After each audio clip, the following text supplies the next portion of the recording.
യുഎസിന് ഇറാനിലെ കരയുദ്ധത്തിൽ ഏറ്റവും വലിയ പ്രതിസന്ധിയാവുക അവരുടെ ഗൊറില്ല യുദ്ധതന്ത്രങ്ങളായിരിക്കുമെന്നാണ് പുറത്തുവരുന്ന റിപ്പോർട്ടുകളിൽ പറയുന്നത്. സാധാരണ ഗൊറില്ല യുദ്ധമുറകൾ നാം അധികവും കേട്ടു പരിചയിച്ചിട്ടുള്ളത് കാടുകളിലും കുന്നുകളും മലകളുമുള്ള വരണ്ട ഭൂമികളിലുമെല്ലാമാണ്. എന്നാൽ ഈ ഗറില്ല തന്ത്രത്തെ നഗരങ്ങളിൽ പ്രാവർത്തികമാക്കാൻ ഇറാന്റെ സൈനിക പരിശീലനങ്ങൾക്ക് സാധിച്ചിട്ടുണ്ട്. ചെറു യൂണിറ്റുകളായി തിരിഞ്ഞ് സൈനികർ അപ്രതീക്ഷിതമായ കെട്ടിടങ്ങളിൽ നിന്നും ഊടുവഴികളിലൂടെയും ആക്രമണം അഴിച്ചുവിടും. ഇത് യുഎസ് സൈന്യത്തിന് വലിയ ആൾനാശമുണ്ടാക്കും. വലിയ കമ്പനി സൈന്യങ്ങളുടെ കേന്ദ്രത്തെ അറുത്തുമാറ്റുന്ന തരത്തിലാണ് യുഎസിന്റെ ആക്രമണങ്ങൾ പൊതുവെ സംഘടിപ്പിക്കുക. കേന്ദ്ര നേതൃത്വം ഇല്ലാതായാലും ചെറിയ യൂണിറ്റുകളായി തിരിഞ്ഞ് പുതിയ യുദ്ധമുന്നണികൾ തീർക്കാൻ ഈ ഗൊറില്ല സംവിധാനത്തിന് സാധിക്കും. ഇസ്ലാമിക് റവല്യൂഷണറി ഗാർഡ് കോർപ്സ് 31 പ്രവിശ്യ കമാൻഡുകളെ രൂപപ്പെടുത്തിയിട്ടുണ്ട്. ഈ ഓരോ പ്രവിശ്യയും സ്വന്തം ആയുധങ്ങളും സ്വന്തം ലോജിസ്റ്റിക്സ് സംവിധാനങ്ങളും സ്വന്തം ഇന്റലിജൻസ് സംവിധാനങ്ങളും സ്വന്തം ബാസിക് സൈനികരും ഉൾപ്പെടുന്ന ഘടകങ്ങളാണ്. കരയുദ്ധത്തിൽ ഈ സൈനിക വിഭാഗങ്ങൾ സൃഷ്ടിക്കുന്ന ചെറു ആക്രമണങ്ങൾ സൈനികമായി വലിയ നാശനഷ്ടങ്ങൾ ഉണ്ടാക്കും. ആൾനാശം ഉണ്ടാക്കുന്നത് എപ്പോഴും യുഎസ് സൈന്യത്തിന് വലിയ സമ്മർദ്ദമാണ് സ്വന്തം രാജ്യത്ത് സൃഷ്ടിക്കുക. നഗരങ്ങളിലും പർവ്വതങ്ങളിലുമായി വികേന്ദ്രിതമാണ് ഇറാന്റെ സൈനിക തന്ത്രം. ഇത് യുദ്ധത്തെ ദീർഘിപ്പിക്കും. ഇറാഖിലേതുപോലെ എളുപ്പത്തിൽ കാര്യം സാധിച്ചു പിൻവാങ്ങാൻ ഇറാനിൽ സാധിക്കില്ലെന്ന് ചുരുക്കം. ഇതിനെല്ലാം പുറമെയാണ് നിലവിലെ ഇറാനിയൻ ഭരണകൂടത്തിന് ജനങ്ങൾ നൽകുന്ന പിന്തുണ. ഇറാഖിലേതുപോലെ സ്വന്തം ഭരണകൂടത്തിനെതിരെ പ്രവർത്തിക്കുന്ന ശക്തരായ വിഭാഗങ്ങളെ ഇറാനിൽ കിട്ടാനില്ല. ഈ സാഹചര്യം വിയറ്റ്നാം യുദ്ധത്തിലേതിന് സമാനമാണ്. ചെറിയ ചിതറിക്കിടക്കുന്ന സെല്ലുകളായി കിടക്കുന്ന ഇറാനിയൻ സൈന്യത്തിന് ജനകീയ പിന്തുണയും കിട്ടുന്നതോടെ കാര്യങ്ങൾ യുഎസിനും ഇസ്രയേലിനും കയ്യിൽ നിൽക്കാതെ വരും. 5 മുതൽ 15 പേർ വരെ അടങ്ങുന്ന ആത്മഹത്യാ സ്ക്വാഡുകളുടെ രൂപത്തിൽ വരെ ഇവ പ്രവർത്തിക്കും.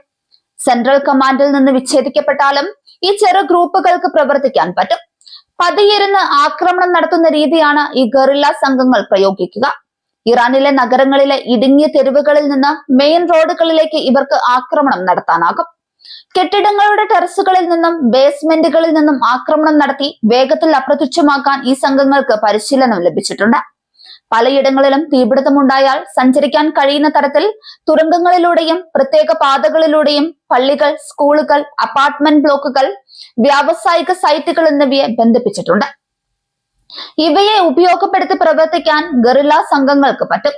ഈ ഗറില്ല സംഘങ്ങൾ ഒരിക്കലും ടാങ്കുകളെ നേരിട്ട് തകർക്കാൻ ശ്രമിക്കില്ല. സൈനികരെയാണ് ഉന്നം വെക്കുക.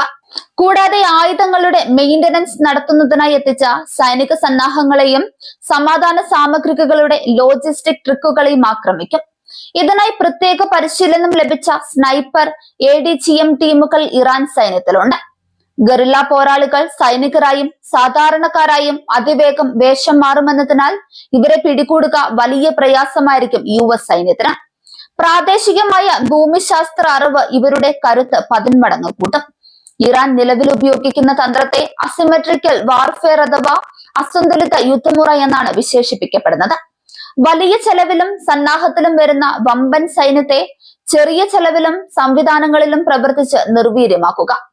ആകാശ യുദ്ധത്തിലും കടൽ യുദ്ധത്തിലും ഡ്രോണുകളെയാണ് ഇതിനായി ഉപയോഗിച്ചതെങ്കിൽ കരയുദ്ധത്തിൽ ഇത് കുറെ കൂടി കാര്യക്ഷമമാകും. കാരണം നാടൻ ബോംബുകൾക്ക് പോലും ആൾനാശമുണ്ടാക്കാൻ കഴിയും.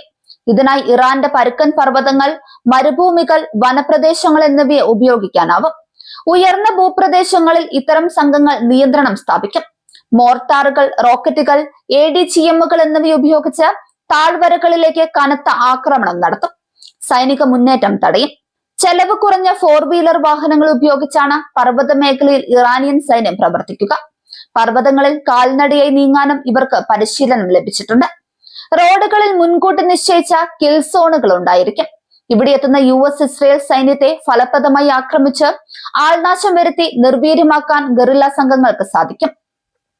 മൈനുകൾ സ്ഥാപിച്ച് പല പാതകളെയും അടയ്ക്കാനും ഇവർക്കാകും.